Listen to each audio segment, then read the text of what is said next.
in KTN Livewire. Now let's shift things a bit on what we're discussing tonight. In studio with me is the Kenya National Union of Teachers Chairman Wilson Sossion, the man who has that difficult conversation with the government on the issues of teachers. And now that the budget is out, he says, well, our priorities are actually not right. Wilson Sossion, okay, Usana. Yeah, thank you. Smart. So let me just get very quickly into it. And I mean, you're a straight shooter. Yes. We have 54 billion for the laptops. How many billions do you want for more teachers and teachers to be paid? Yeah, thank you, James. The budget is presented by the Cabinet Secretary for Finance has surprised us in the sector because we think it's missing in terms of priorities in the sector. Before the Jubilee government was elected on the 4th of March, definitely there were pending issues in the sector and issues that needed urgent and serious attention. We do not only need money for the teachers' allowances, there are the needy areas. This country is short of close now to 100,000 teachers in our regular public school system, the primaries and the secondary school, because of the surging enrollment in public schools. And we had recommended an allocation of 15 billion for a one-off recruitment of 40,000 so that in the subsequent years, through the budgetary allocation, government could employ an average of 20,000 so that the gap could be bridged. We also further recommended, in recognition of the provision of the National Constitution, Section 53B, that guarantees basic education as a basic right to all Kenyan children. We also are looking at the children in early childhood, totaling to about 3 million. And 3 million children in our regular ECD system without even a single teacher. Those are matters that we thought it should have taken priority at the Treasury. And they didn't. Further to that, it didn't. Further to that, we have got allowances for the teachers. Because to deliver quality education, you must have quality, motivated teaching force. That one, there is no shortcut.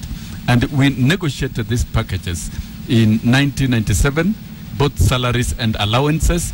And we have had a total of 6 strikes to contest the same.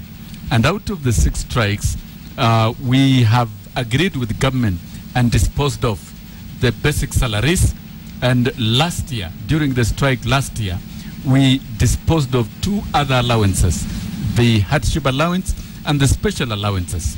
Now, but in 1993, government, in its own mischief, because they suspected that the allowances, because they are pegged in percentage, house at 50%, medical at 20%, and commuter at 10%, they suspected that it would escalate and it would be unsustainable economically. And at that time, it implemented the basic salaries, but it went secretly behind our backs and gazetted a variation of those allowances. And last year, when we laid claim on our legitimate allowances, because the allowances have never been improved since 1997, and we are behind the civil servants by about 11 billion now as we are seated, and that is why harmonization is not negotiable. So therefore, the question then is, yes, all these issues, the government is aware of them, and you've talked to them. Every time you have a sit down with them, they know the issues. It's very clear. We know that teachers are not paid their allowances, their salaries need to be improved, their conditions need to be improved. We all know that. The country knows that.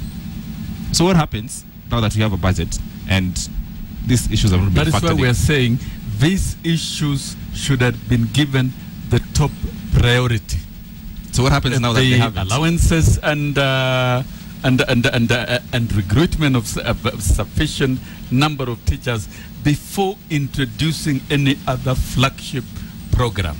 Now, we do not understand really as the teachers of this country, and I stand to be corrected, and we have tried to even seek for facts at the Ministry of Education whether there was any consultation whenever you want to introduce a program, you must prioritize, do a sector analysis, and identify the needs in terms of on priority basis. And therefore, the laptop program is a strange program that we never even requested. It was never a problem. Will it improve our education? Will it improve education? And now the way it's being introduced is not going to improve, because the intention is, look here, smart, simple mathematics.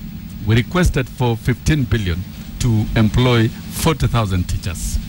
But then government cannot avail. And saying, no, we do not have resources for that. But it has 53 billion.